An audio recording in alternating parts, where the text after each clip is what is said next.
Okay, today's daf we're going to be learning is Chagigah, Daf Tet.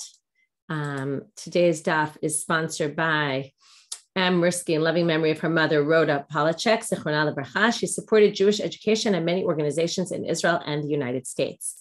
Today's daf is sponsored by Bracha Stewart in loving memory of her dear brother, Aryeh ben Simcha Cohen Shlita, on his first Stewart site, which will be tomorrow on Shabbat. May his neshama have an aliyah and may his memory be for a blessing. Okay, we're going to get started with the bottom of the previous page. We ended with this machloket, which wasn't really a machloket between Rabbi Yochanan and Rish Lakish about someone who separated 10 sacrifices and brought 5 the first day, 5 the second day. I like the person who mentioned it. I don't remember who it was, who connected between the 5 kids and the 5 kids, this idea of the 10 and split into 5, coming one day and the other 5 coming the other day. It was a nice connection. And then we said it really depended on a few things, right? So it depended whether you specified you were planning to bring them all on the first day. If that's the case, we're not worried at all, because what's the whole concern? We're worried that it will look like Baal Tosif, that you're basically adding on to the mitzvah, that you think the mitzvah is to bring Chagigah on multiple days. And really the mitzvah is one day. That's the first problem. The second thing is, if you then didn't specify, then we're worried it will look that way, that you really think the mitzvah is multiple days, and that's Baal Tosif. However, even then, it'll depend. If you have a very good reason, it's obvious why you didn't do it the first day. Let's say you don't have enough people to eat all that meat. I don't know why you took 10 animals in the first place, but that's a separate question. But if you don't have enough people to eat all that meat, as we mentioned yesterday, maybe somebody, you had people and then they disappeared or something, or you thought they were coming and they didn't come. The second thing is, if there wasn't enough time in the day, which was very likely could happen because the temple was crowded. Okay, so now that point, that if the temple was crowded and there wasn't enough time in the day, we're now going to see is proven that that's really true, that if there really wasn't enough time, then even if you just said it's stam and you brought some one day and some the next day, we're not really worried about it looking like Baal Tosif, like you're adding on to the mitzvah. So we're going to see that right now. Itmar Nami, starting from the last few words of Chet Amud Bet. Amar Rav Shemen bar Abba Amar Rabbi Yochanan. Again, this is Rabbi Yochanan. In the name of Rabbi Yochanan, he says this. Lo shanu ela shelo gamal, aval gamal chozer umakris. We only said this if he didn't finish. But if he finished, then he can be gozer umakris, or something didn't finish, or I don't know what. Very unclear what this means. So the Gemara says, my gamar, what does it mean finish? Now you would assume, what does it mean here finish? You had 10 sacrifices, finish means you finished them all. So if you say, ilema gamar karbonotav, you finished your sacrifices, well, let's go fill that in. What did it say? Aval gamar, if you finished your sacrifices, then chozer makriv, then you can bring them the next day. That obviously makes no sense. Then my makriv, then what are you sacrificing the next day? If you finished all the sacrifices that you had, all the animals, then there's obviously nothing left to sacrifice. So clearly that's not what it means. So therefore they say, my mak. It doesn't mean you didn't finish. It meant the day didn't finish. So now let's go back and fill it in. Lo shanu ela shelo gamal. This was only if the day didn't finish, meaning you had enough time left in the day to bring your sacrifices. Then it would be a problem. But aval gamal hayom chozer makriv. But if the day ended while you were still trying to do your sacrifices and you just ran out of time, then you'd be allowed to sacrifice. So that's totally right. Now that basically proves what we said yesterday. Okay, starting a new Mishnah.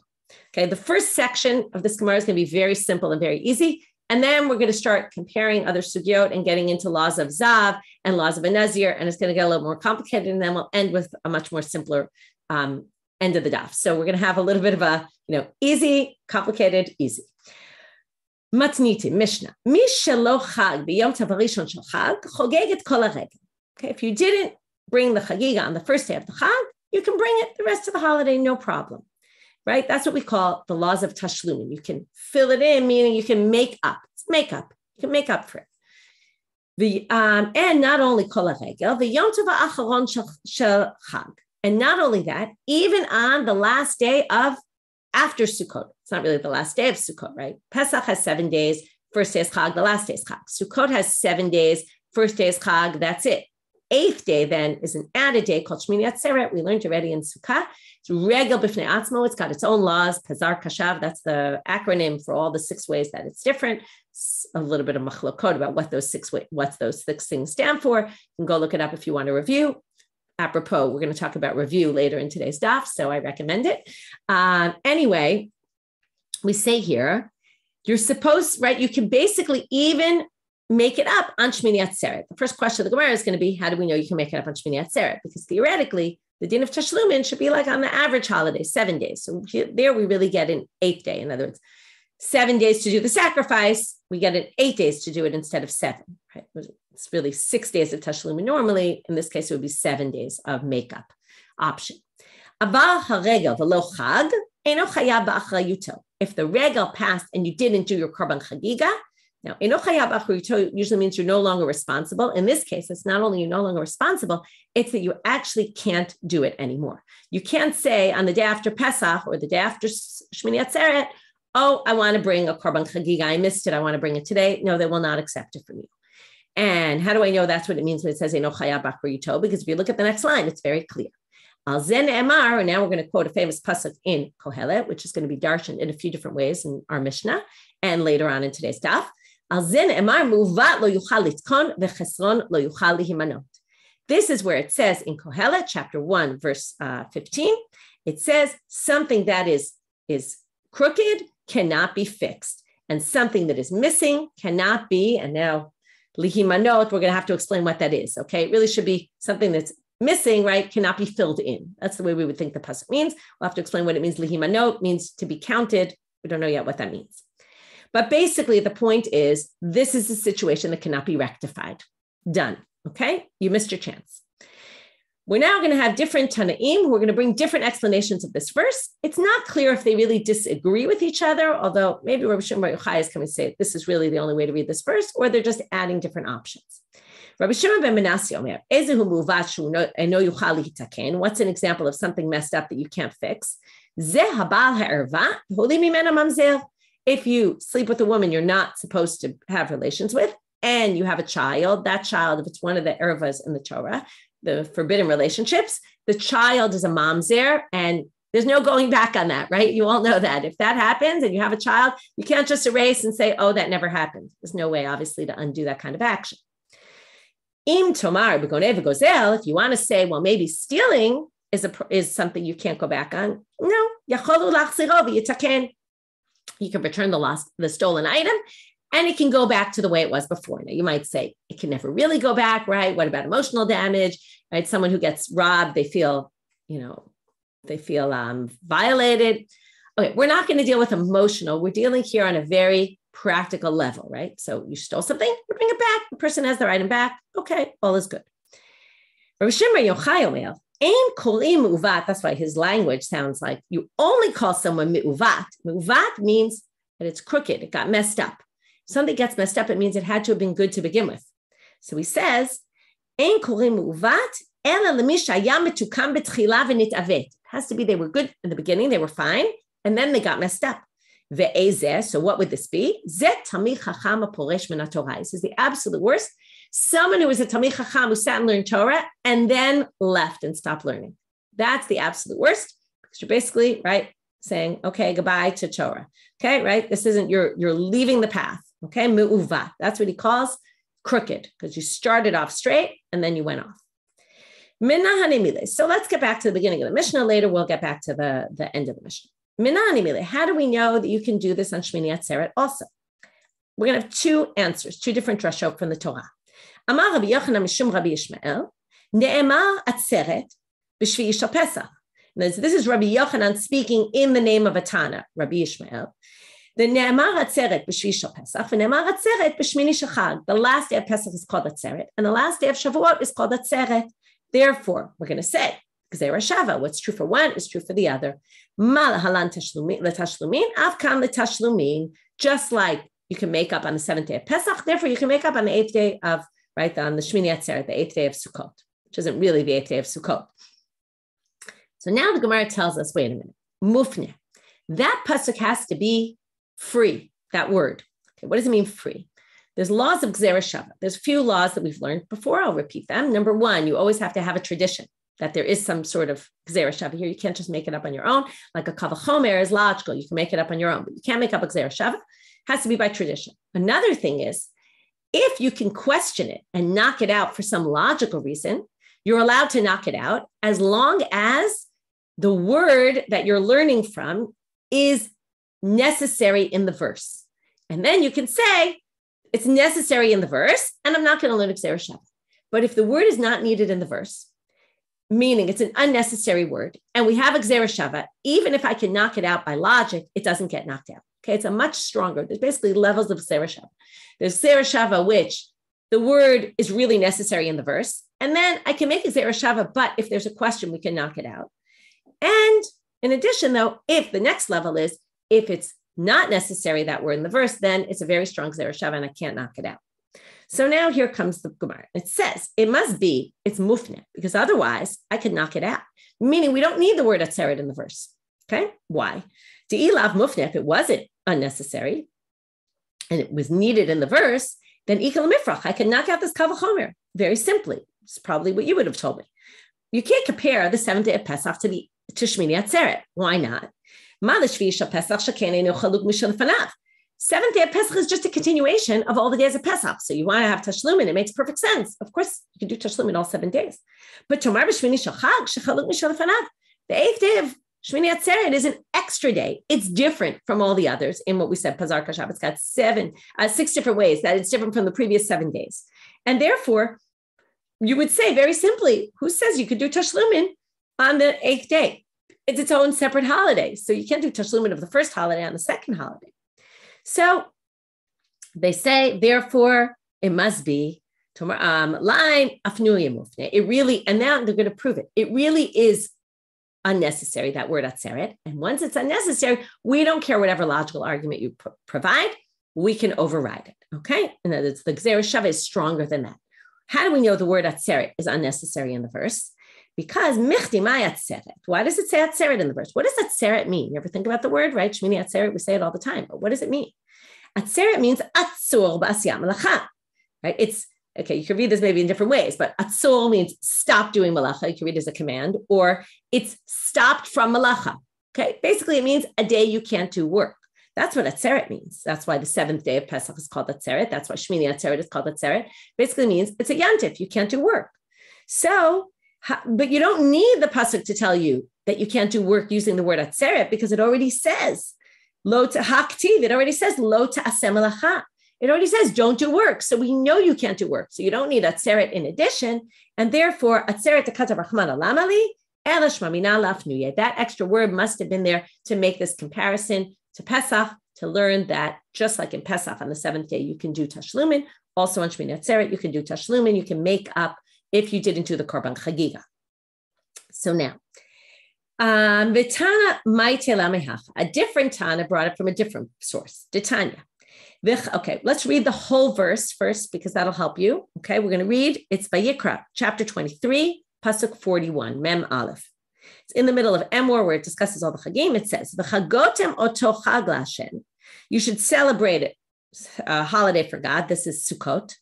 Shiv'at yamim b'shana. So first of all, I'm already going to tell you what they're going to do. Chagotem oto sounds like oto 1 day. Shiv'at yamim b'shana, but then it says 7 days in the year. So now it says 7 days. Chukat olam l'dorotechem. Okay, those words aren't important for us right now, but that means for generations. B'chodesh hashvi'i tachogu oto. You're going to celebrate this in the 7th month, which sounds like the entire month. So we have, it sounds like 1 day, then it sounds like 7 days, and then it sounds like an entire month. So we're going to have to play with this. So that's what the drasha is going to do. Titania. So let's go back to the Gemara. B'chagotem oto chag laHashem shivat yamim. So you celebrate it for 7 days. Yachol yehei chogeg v'olech kol shiva. You might have thought you're supposed to bring Korban Chagigah all of the 7 days. Talmud lomar oto. Remember, that's what we learned. It's only on 1 day. Oto ata chogeg v'iyata chogeg kol shiva. You celebrate it 1 day. You don't do it all 7 days. Meaning, Korban Chagigah chiyuv of 1 day. That's where we ended yesterday with that whole thing. If you think that the chiyuv is to do it on multiple days, then that's called baltos. Im kain lama ne'emal shiva. So then why does it say 7 days if you're not supposed to bring the Korban Chagigah 7 days? L'tashlumin. That's to teach you the general rules of Tashlumin, that you have 7 days. Okay, now it's true you have 8, but the general rule is 7 days. By Pesach, it's 7 days. Also by Shavuot, it's 7 days. It's only on Shmini Atzeret we get this extra day, but the base Tashlumin is 7 days. Uminayin she'im lo chag yom tov harishon shel chag shechogeg v'holech et kol haregel v'yom tov ha'acharon. So now this is teaching you, I should have said this better. This is teaching you 7 specifically, meaning you have the 7 days of Pesach. How are we going to get to Shmini Atzeret now? Because it sounds like only 7 days. So now they say, Talmud Lomar, b'chodesh hashvi'i tachogu oto. From the Chodesh HaShvi'i, we're going to learn also Shmini Atzeret, but we can't learn that so directly. I mean, Chodesh HaShvi'i doesn't mean Shmini Atzeret. It means the whole 7th month. So the Braita is going to say like this. If you say, if you take that literally, you might have thought that means, okay, I get the entire month. But obviously, it doesn't mean you get the entire month. So therefore, Talmud Lomar Oto, but remember, it said, right? It says at the end, B'chodesh HaShvi'i tachogu oto. Oto appeared in the beginning to say 1 day, right? 1 day responsibility. Then we had 7, which says, okay, well, you really get all 7 days of Sukkot. Then we have B'chodesh HaShvi'i to include the whole month. But then it says tachogu oto, which limits it to, well, not all the days of the 7th month, but 1 day. 1 day in addition to what you had, which is day number 8. Okay, it's kind of like a cute drasha that goes around, right, the different ways. Okay, you can only do that one. You can't do any more than that. And that's how we get to the 8th day. So we had 2 different ways to get there, either Gzeira Shava, Atzeret, or from this one confusing verse, which seems to indicate 1 day, 7 days, a whole month, limits it. And with all of that, we got to day number 8 is included as well. Now they ask, Umay Tashlumin. And this is going to get us off on a tangent into a bit of a complicated section. First part starts off easy. How does Tashlumin work? So Rabbi Yochanan Amar Tashlumin L'Rishon. Really, the first day is your day you're obligated, and every other day is make up for that. Rabbi Yoshai Amar Tashlumin Zelazeh, which basically what he means is really you're obligated any day. And what it means is, right, every day is a makeup day for a different day. In other words, you could do it any day. So what's the relevance of this machloket? It's very relevant. My benayu, what's the difference between them? Amar Rabbi Zera, Chigir b'yom rishon, v'nit pashet b'yom sheni ika benayu. If someone was exempt on day number 1, like let's say you were lame, you couldn't walk, but then day number 2, you all of a sudden could walk, you were healed. So now would you be obligated in Korban Chagigah? According to Rabbi Yochanan, who says, right, let's see, Rabbi Yochanan Amar Tashlumin L'Rishon, Kevan de Lochazi B'Rishon, Lochazi B'Sheni. Since you couldn't go the first day, and the first day was your day you were obligated, so all the other days are makeup for day number 1. Well, you weren't even obligated on day number 1, so you wouldn't be obligated. Okay. Rabbi Yoshaya Amal Tashlumin Zelazeh. Rabbi Yoshaya says, no. Each day is make up for the other. You're really obligated all 7 days of the holiday, in which case you'd be obligated because day number 2 would come. You'd be obligated. Your obligation would kick in and you'd be obligated. So that's the nafkamina between the two. That's what we say, the practical halachic difference between them. Now we're going to have a big question on Rabbi Yochanan. Rabbi Yochanan is basically saying, and we're going to compare to some other cases which are not necessarily exactly similar, but you'll have to kind of bear with the Gemara and see the similarity, which is that Rabbi Yochanan is basically saying, if you can't, you're not ra'oi to do something, you're not able to do something, then it's as if, right, you're not part of it at all, which means that when the next day comes and there's tashlumin, there's a makeup for it, or there's something else, right, you're not part of it. So now they're going to say, Umi amar Rabbi Yochanan hachi? Did Rabbi Yochanan really say this? Isn't there this machloket chizkiyan Rabbi Yochanan, which before we even read it inside, I'll give you the background. So there's actually a bit of a machloket, what their machloket's about, but we're going to go with Rashi. It's talking about a nazir. A nazir is a nazir, let's say regular nazir, 30 days. If within those 30 days, the nazir becomes tamei lamet, a nazir is not allowed to become impure to dead bodies. Let's say he did. So he has to count 7 days. And right, to purify himself like everybody. Then at the end of the 7 days, on day number 8 in the morning, you can't do it at night because sacrifices are never brought at night. That's a very key thing to understanding the sugya. Then you bring sacrifices on day number 8, a set of sacrifices, and then you start your count again. Okay. So let's take a nazir who counted. Now, let's say in the middle of those 7 days that you're counting, you become again tamei lamet. Come in contact with another corpse.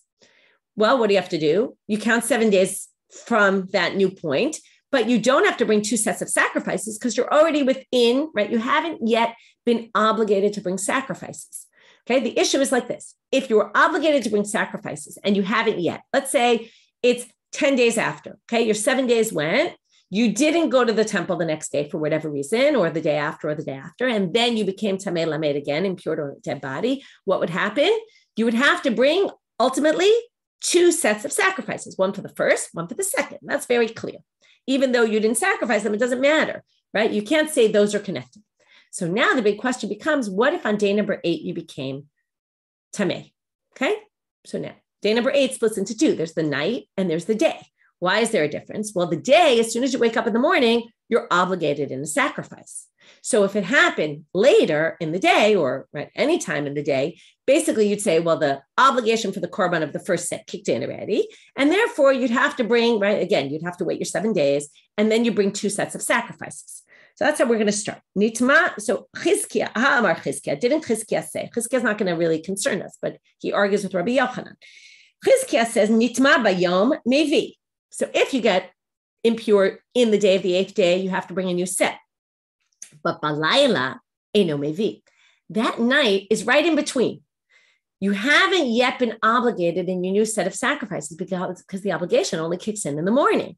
So comes Chizkiah and he says, if you became impure at night before the obligation to bring sacrifices kicked in, it's basically considered as if you became impure during those 7 days. So basically, you count your 7 days again, and you bring 1 set of sacrifices at the end. Comes Rabbi Yochanan Amar, Af balayla nami mevi. Even at night, even if you become impure at night, you still bring. Now, what does this have to do with our topic? So Rashi says, okay, in the middle of the Rashi, Dibor Matchil Rabbi Yochanan Amar, right where the lines get a bit wider, and near the bottom there, he says, Nitchayev bekorban, af al pi she'ein laila ra'oi lekorban. Here are the key words. Night is not a time that you can bring a korban, just like the chiger couldn't have brought a korban on, the lame person couldn't have brought a korban on day 1. And what did we say there? Since you can't bring the korban on day 1, you're not obligated to bring a sacrifice, right, on day number 2. Here he says, even though day 7, you were night of 8, right, in between 7 and 8, you were not yet obligated to bring a korban. You still have to, you still are obligated 2 sets. We don't view these as connected. Alma, therefore, korban yesh lo tashlumi. It's not exactly tashlum. Tashlum is makeup, but what we say is, even though this time is not a time that is potentially you could have brought a korban, still we view it as if you could have brought a korban. You're going to have to bring your korban ultimately, and then you'll obviously have to bring for your second set. So it's a similar idea. It's not exactly the same, but it's similar because it's basically saying, you're not really obligated in korban at this point, but we're still going to obligate you in the korban ultimately, right? You'll have to make it up after the 8 days are right, after the new 7 days are over. So now we're going to try to figure out how can we distinguish between these 2 cases. The first is an easy distinction, but the Gemara is going to knock it out for a particular reason. You're comparing 2 different things. One is korban for tuma, okay, because you became impure. Make up for that. And one is a korban chagigah. Those are 2 very different things. Tumah has its own set of laws. Purity and impurity laws are different. How do we know? Because Pesach Sheni, what's Pesach Sheni? Someone who is impure on Pesach Rishon gets to have a makeup on Pesach Sheni. That's why this person who became impure on the night of 7th before he was actually obligating korban is going to have to make up that sacrifice that he now can't bring, because maybe it is really makeup, because it's the point is he can't bring it now. He's going to have to make it up in 8 days from now, right? So that's special laws of Pesach Sheni. We learned from Pesach Sheni only regarding Tumah, but not regarding Tashlum. That sounds very nice, but there's a machloket in Pesachim that you might recall. Matkefla Rav Papa says, Hani Chalaman Amar Pesach Sheni Tashlum Derishon. That only works if you say the Pesach Sheni is a makeup for Pesach Rishon. There's a machloket Tanaim about whether, I think it's Tanaim, about whether it's Tashlumin for the first or and funny, the same language as Shmini Atzeret. It's its own separate holiday. It's not really Tashlumin. Has its own nature. Okay, I'm not going to go into the whole machloket there. You can review again. Apropos the concept of review, we'll get to later today. But the idea is that there's a machloket about this, and not everybody views Pesach Sheni as Tashlumin. In which case, if you don't view it as Tashlumin, this answer doesn't really work. So because of that, I'm going to get into another complicated thing, which is, here's the second answer. El Amar Rav Papa, Kasava Rabbi Yochanan, Laila Eino Mechusal Zman. This is so far easy, but we're going to reject this by some other source. What does it mean, Laila Eino Mechusal Zman? Mechusal Zman means it hasn't yet come your time to bring the korban. Until now, it's been premised on, our understanding was that Rabbi Yochanan says, on day number 7, night of the 8th, in between 7 and 8, that night, you are not yet obligated to bring a sacrifice, right? That's what we call, it's mechusal zman. It's not yet its time. Only on day number 8 does it become its time. and yet he obligates you in tashlumin, right? Even, just like the Shiur, who wasn't yet obligated because he wasn't obligated on day number one, yet we're going to make him responsible, right? And as that would be the comparison, that's not what Rabbi Yochanan says, and that's where we got our contradiction. So now we're going to say there's no contradiction. Why? Because maybe Rabbi Yochanan holds, Laila ino mechusar zman. Your obligation to bring a korban kicks in on the night of the 8th. You are. The second your 7 days are over, the sun sets that day, you're obligated in a korban. What's the issue? Well, practically speaking, you can't bring it because the temple's closed at night for sacrifices, right? It was like when I mentioned this before, right? I like to say in my house, the kitchen's closed. No one's allowed in anymore at a certain point of night, right? Kitchen's closed. Doesn't work anymore in my house, but right? You like to say the temple doesn't work at night. There's certain things that go on, but no sacrifices are brought at night. It's not that you're not obligated. Of course you're obligated. As soon as those 7 days are over, you become obligated in the korban immediately. Okay. And these are two approaches. Either you say it's mechusar zman, you say it's not mechusar zman. So we could basically put Rabbi Yochanan on the side of Laila, mechusar zman, you're obligated in the sacrifice. The second the sun sets, your obligation kicks in. You just technically speaking can't bring it because the temple is closed for work. But you're obligated. If you're obligated, well, then your obligation kicked in, and that's why you make it up. But then it's not comparable at all to the Shiur case because the Shiur was not obligated. And therefore it doesn't have tashlum. And then it fits perfectly. That would be very nice. However, we're going to complicate things. Why? Because if we want to say that Rabbi Yochanan holds Laila is not mechusal zman, again, it's a complicated language, not missing time. That basically means in simple words, you're already obligated by the korban at night, as opposed to saying other people hold Laila is mechusal zman. It's not yet the time. Your obligation for the sacrifice only kicks in the morning. Okay, so now if you say the obligation only kicks in already at night, and that's what Rabbi Yochanan holds, that's not going to fit in with something Rabbi Yochanan says elsewhere. And that's where we're going to get complicated here. So now, I will point, I see you're asking a question, so I'll already kind of address this, Amy, which is, I told you, there are things that go on at night. What goes on at night? Well, any parts that were burnt, haven't been finished burning, are allowed to be burnt all day. And in the chalavim and imurim, if you didn't bring them during the day, those parts of the shlamim that still have to be burnt, you can finish them. But you can't do the blood, the slaughtering, all the major activities of the sacrifice have to be done during the day.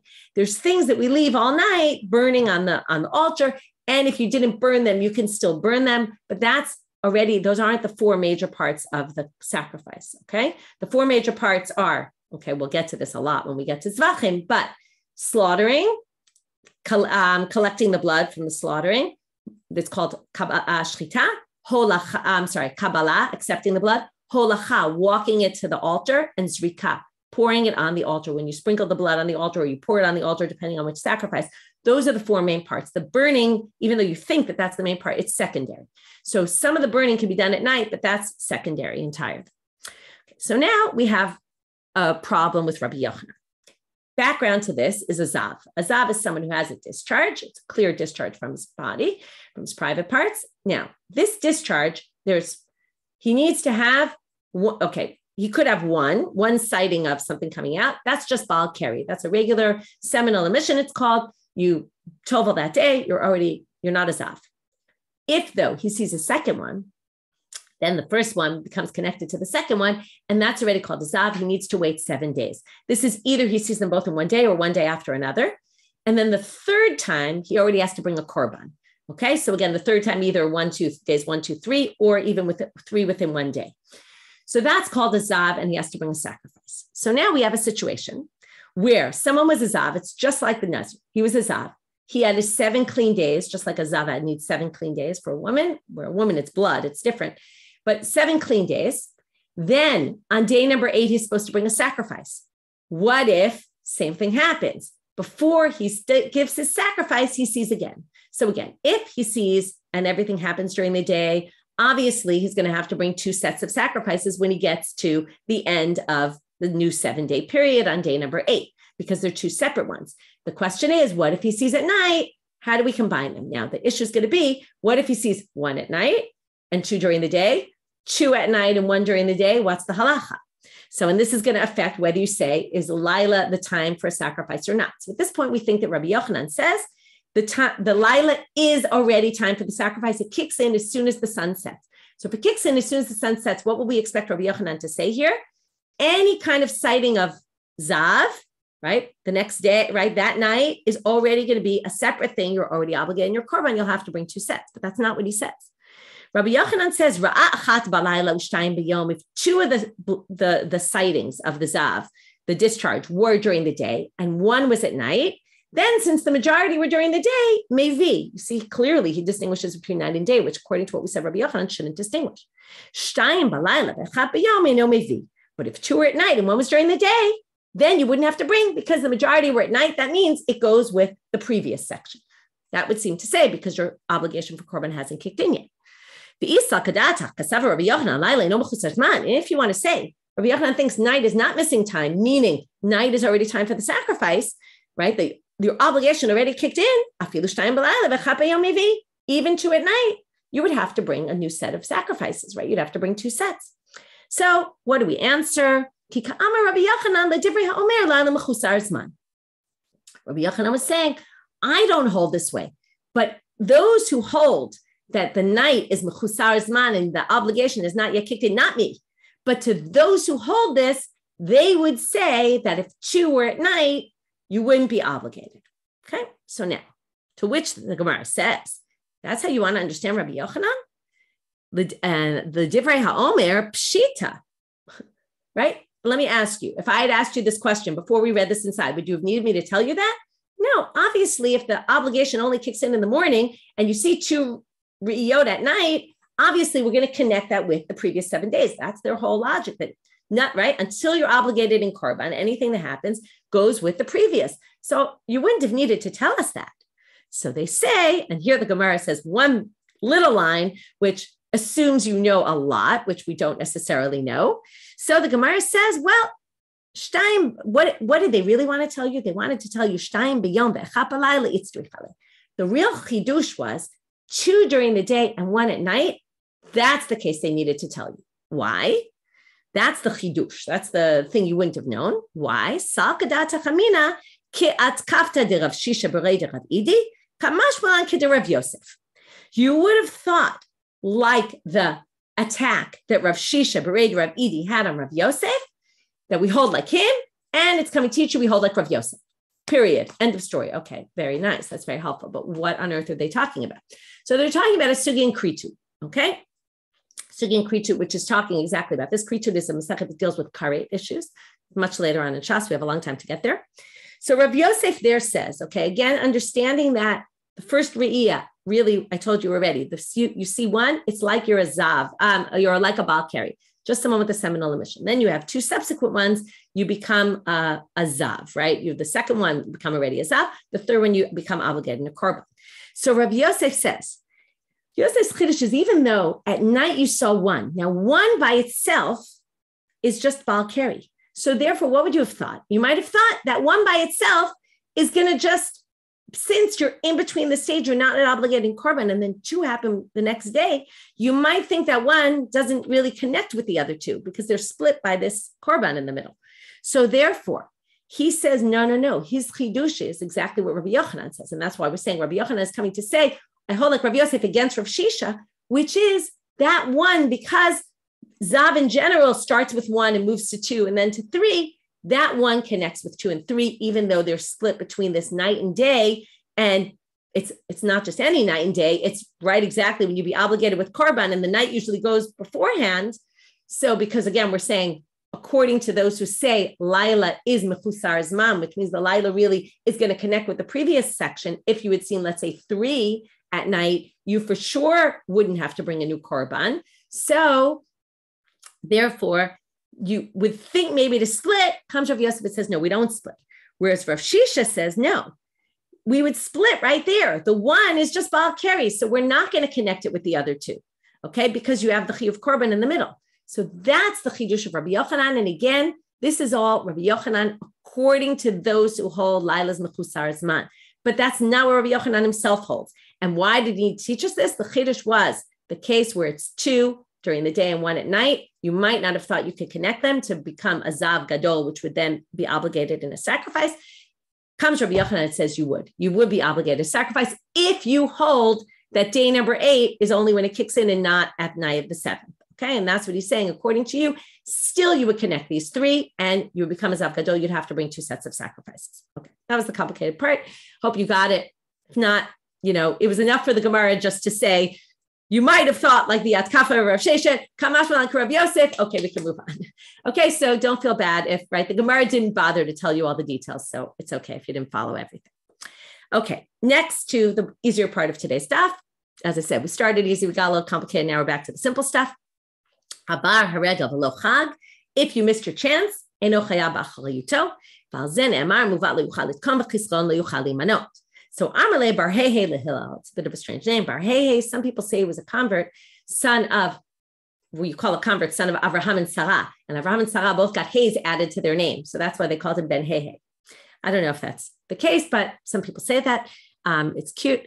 So Bar Hehe says to Hillel, and it's a way of addressing, he has a bit of a strange name. He says to Hillel, Hi lihimanot. Why does it say to be counted? I told you this before. It seems weird. Chisron, if you miss something, lo yuchal lehimalot mibayle. It should have said you can't fill it in, right? You make a hole somewhere, you don't do something, you can't fill it in. So why does it say lehimanot?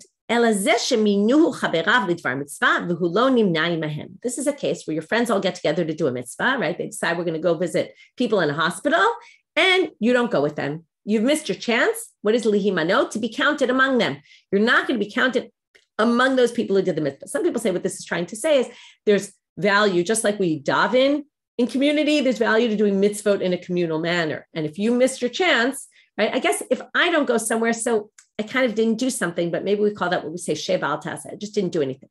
But if there's something happening and I didn't join it, well, that was a missed opportunity, right? If I just didn't go, you would call it a missed opportunity, but it's not exactly the same missed opportunity as there was actually something taking place and I didn't go. It's like FOMO, fear of missing out, right? When things are happening and you want to be part of it.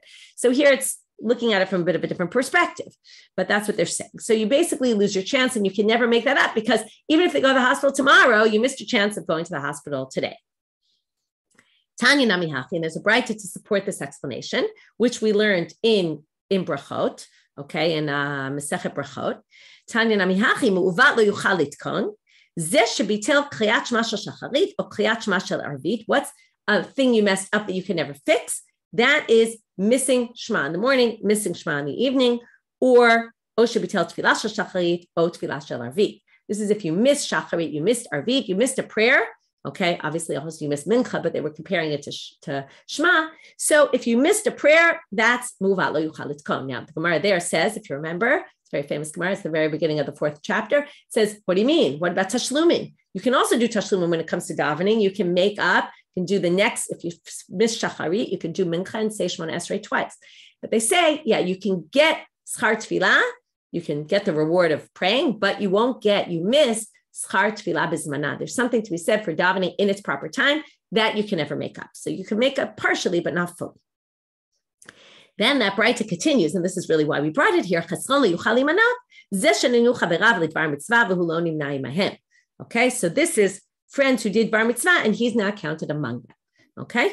By the way, yes, tashlumin by prayer, I see you're asking, can only be done in the next prayer. If I skip shacharit and I only remember Mariv, Arvit at the night, I can't do it. You can only do it in the next upcoming prayer. And you can't, let's say, daven mincha once at 1 o'clock in the afternoon and once at 3 o'clock in the afternoon. No, you put the two Shemona Esreis one up against the other. Okay, you can look up laws of tashlumin, but that's how it works. So now,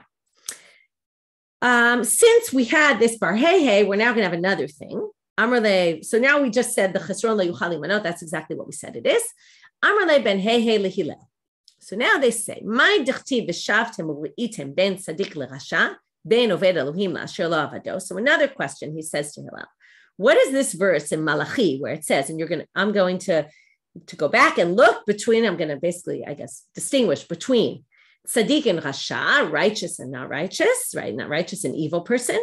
Bein Oved Elohim Asher Lo Avado, between one who worships God and one who doesn't. Right? Now, what they're basically saying is, Hainu Tzaddik, Hainu Oved Elohim, Hainu Rasha, Hainu Asher Lo Avado. Now, in a poetic form, there's no problem that it repeats. But he's saying this is a repetitive verse. Tzaddik Rasha, one who worships God, one who doesn't worship God. That fits exactly into Tzaddik Rasha. Why does it need to mention both? So, right, this is classic for the Gemara, even though it's poetic and maybe it's repeating the same thing, there must be something new in there. So comes Hillel and he says, something very fascinating. The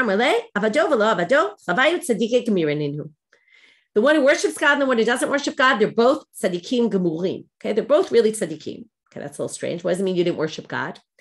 I told you we get to this issue of chazara, of reviewing what you learned. This is great to learn when you're doing Daf Yomi and you go at such a quick pace, you could really never get to this. But someone who reviews his material 100 times is not like someone who reviews it 101 times. Where basically the person who reviews their learning only 100 times is in the category of lo avado. He's a tzaddik, but he's not a tzaddik. That's his grade. He's considered he didn't really worship God fully. As opposed to avado is someone who does it 101 times. To which he asks him, Ben Hey says, wait a minute. Wait a minute. Because of one time, right? The difference between 100 and 101, that one makes such a difference that all of a sudden he's in this higher status. He says yes. And he gives him an example. Okay. Go look at the shuk of people who carry loads on donkeys. Asara parse bezuze.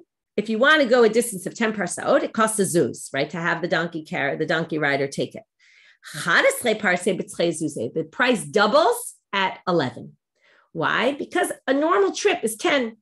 Anything beyond that is already a huge effort. This is like overtime or working on the weekends, right? You work on the weekends and then you get double pay in certain jobs because it's harder to work on the weekends because you've been working all week or because nobody else wants to work on the weekends. They want vacation. So you get paid more, even though you're really not doing so much more, but because you're doing beyond what's meant to be done, that's already considered, you get a lot more. Another connection of Bar Hehe. Now we have Amrele Eliyahu le Bar Hehe, the Amrele le Rabbi Elazar. Some people say Eliyahu said it to Rabbi Elazar. My dichtiv hineit seraftich v'lo bekesef bechartich bekor oni. How do we explain this verse? Okay, this is a verse from Yeshayahu. I purified you not through fire, which is usually a connotation of hell, but how have I purified you? With kor oni, with humility. Okay, that's how I've made the Jewish people pure. God looked for what would be the best midah, the best characteristic to give to the Jewish people. He chose humility. Amar Shmuel v'Itamar of Yosef. Hainu da'amrei Nashe. This is what people say.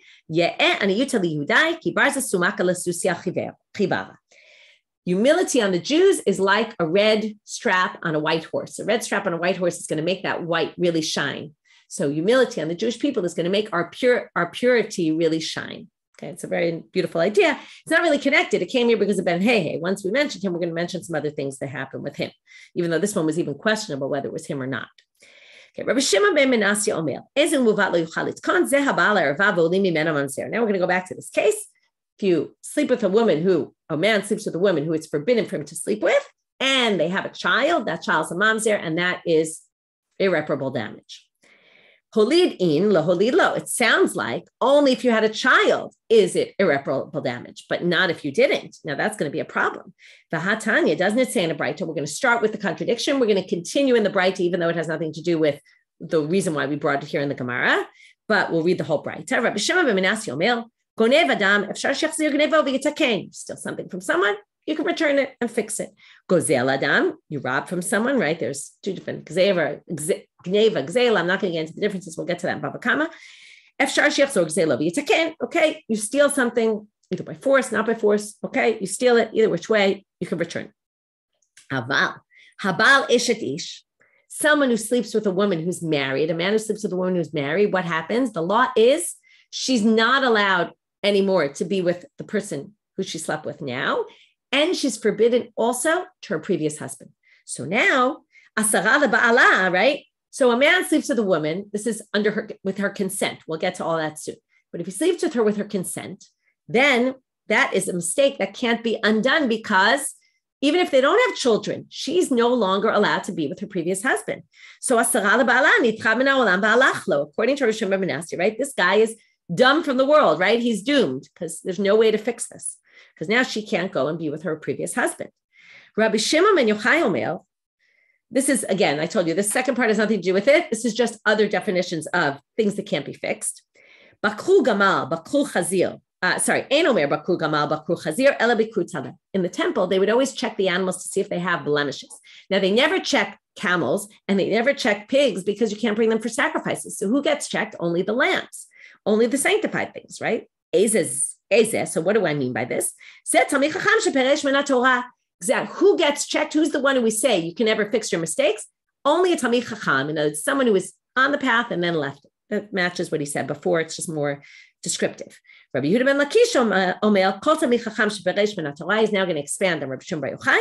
Alav HaKatuv Omer, Ketzibor nodedet min hakaneh. It's like a bird that wanders from the nest.